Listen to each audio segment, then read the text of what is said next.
Video saya kali ini saya akan menjelaskan tentang induksi matematika, di mana induksi matematika ini kegunaannya adalah untuk membuktikan kebenaran suatu pernyataan. Nah, yang pasti pernyataannya itu adalah pernyataan dalam bentuk matematika. Nah, dalam induksi matematika yang bisa dibuktikan itu nanti ada 3 jenis. Yang pertama adalah pembuktian deret, yang kedua pembuktian keterbagian, dan yang ketiga nanti ada pembuktian pertidaksamaan. Nah, yang pada saat video saya saat ini, saya akan menjelaskan tentang pembuktian deret. Nah, ada 3 syarat yang harus dipenuhi pada saat kita mau membuktikan suatu pernyataan, baik itu deret, keterbagian, ataupun pertidaksamaan. Nah, syaratnya itu yang pertama adalah N sama dengan 1 itu harus benar. Jadi nanti kita buktikan atau kita substitusikan nilai N-nya ke dalam pernyataan matematik sama dengan 1 N-nya. Apakah nanti ruas kiri dan ruas kanannya sama? Kalau ruas kiri dan ruas kanannya sama, berarti nanti pernyataan untuk N sama dengan 1 itu benar. Nah, lalu yang kedua, N sama dengan K-nya kita anggap benar. Jadi itu nggak usah lagi kita lihat ruas kiri dan ruas kanannya sama nggak ya? Itu nggak perlu, karena sudah dianggap benar. Nah, yang ketiga, kita harus buktikan bahwa N sama dengan K plus 1 itu harus benar. Nah, ini jadi harus kita buktikan nanti ruas kiri dan ruas kanannya harus sama. Nah, dari ketiga syarat ini, jika salah satu syarat saja tidak terpenuhi, maka sebuah pernyataan matematika itu tidak terbukti kebenarannya. Nah, supaya lebih jelasnya, saya berikan contoh soal di sini. Ada satu contoh soal. Perintahnya adalah buktikan bahwa 1 plus 3 plus 5 plus 7 plus titik-titik plus 2N min 1 sama dengan N kuadrat. Jadi kita mau tahu apakah pernyataan matematika ini benar atau tidak. Yang pertama, kalau kita mengikuti syaratnya, berarti kita harus membuktikan bahwa N sama dengan 1 benar. Jadi kita buktikan dulu ya, N sama dengan 1-nya itu benar. Jadi N sama dengan 1. Kita substitusikan ke dalam pernyataan matematika ini, ke dalam soalnya. Jadi 1 plus 3 plus 5 plus 7 plus titik-titik. Nah, N-nya saya rubah jadi 1. Tapi saya tulis dulu soalnya ya. Sama dengan N kuadrat. Nah, supaya lebih gampang untuk kita mengerjakannya, kita ambil aja ujung-ujungnya nih, yang dalam bentuk N. Karena yang ini nanti kan nggak mungkin kita substitusi N sama dengan 1, karena nggak ada N-nya di sini. Jadi kita ambil yang ada N-nya saja. Jadi kita ambil 2N min 1, apakah nanti sama hasilnya dengan 2N kuadrat. Jadi ruas kiri dan ruas kanannya harus sama. Kita substitusikan N-nya. Kita ganti 1. Ini juga saya ganti jadi 1. Nah, kita kalikan 2 dikurang 1 sama dengan 1. Ruas kirinya 1 dan ruas kanannya ternyata juga 1. Nah, ternyata untuk N sama dengan 1-nya dia sudah benar. Jadi saya tulis di sini benar. Kalau pernyataan atau syarat pertama sudah terpenuhi, maka kita bisa lanjut ke syarat kedua. Nah, ini saya garis dulu supaya dipisah. Saya garis dulu ya, pakai yang hijau aja. Saya garis. Saya lanjutin di sini. Sekarang kita mau uji apakah untuk N sama dengan K-nya dianggap benar ya. Jadi nggak usah diuji lagi sebenarnya. Ini dianggap benar. Jadi tinggal kita ganti saja variabel N-nya dengan variabel K. Jadi saya tulis lagi 1 plus 3 plus 5 plus 7.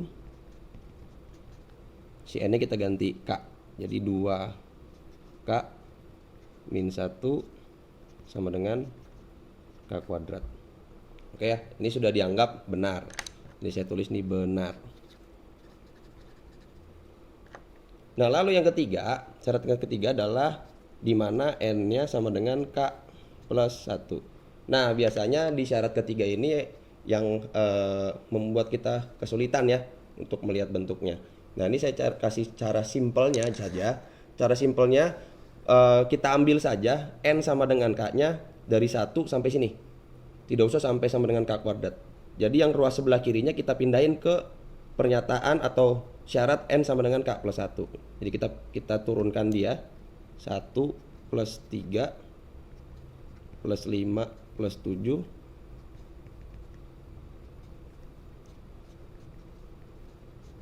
Nah, begitu ya. Nah, karena dia mintanya N sama dengan K plus 1, maka 2n min 1-nya di sini kita ganti n-nya dengan k plus 1. Jadi 2k plus 1 min 1 sama dengan, jadi saya tulis di bawah ya karena nggak muat, sama dengan si n kuadratnya kita ganti k plus 1 kuadrat. Nah, nanti apakah ruas kiri dan ruas kanannya sama? Nah, itu kita buktikan. Oke ya. Nah, untuk yang ruas sebelah kirinya ya, jadi saya ambil yang 1 sampai 7-nya saya hilangkan. Saya cuma ambil yang ada k-nya saja ya.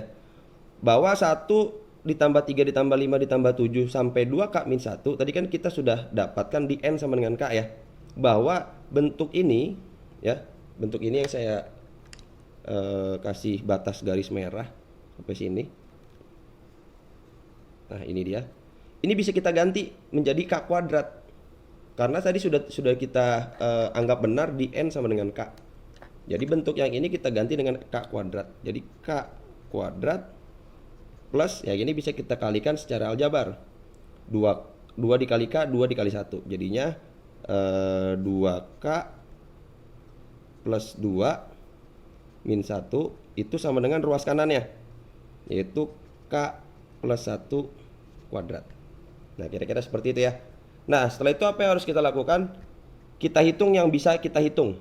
Artinya yang bisa kita kurangkan yang dijumlahkan. Nah, di ruas sebelah kiri ini ternyata ada konstanta plus 2 dan min 1. Nah, ini kan bisa kita hitung ya. Nah, ini kita hitung saja. Jadi k kuadrat plus 2k plus 1. Nah, yang ruas kanannya bisa kita jabarkan dengan menggunakan perkalian aljabar ya.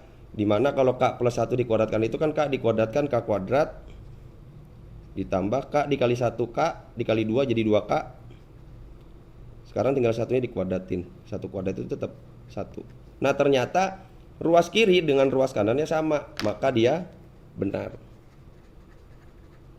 Nah, karena ketiga syarat tadi untuk n sama dengan 1, n sama dengan k, dan n sama dengan k plus 1 itu mereka semua benar terbukti, maka jadi kesimpulannya ya, maka 1 plus 3 plus 5 plus 7 plus titik-titik plus 2n min 1 sama dengannya saya bikin sini ya, sama dengan n kuadrat terbukti. Terbukti benar. Saya kasih tanda seru. Oke. Nah, jadi seperti itu cara kita membuktikan suatu pernyataan matematik dengan menggunakan induksi matematika.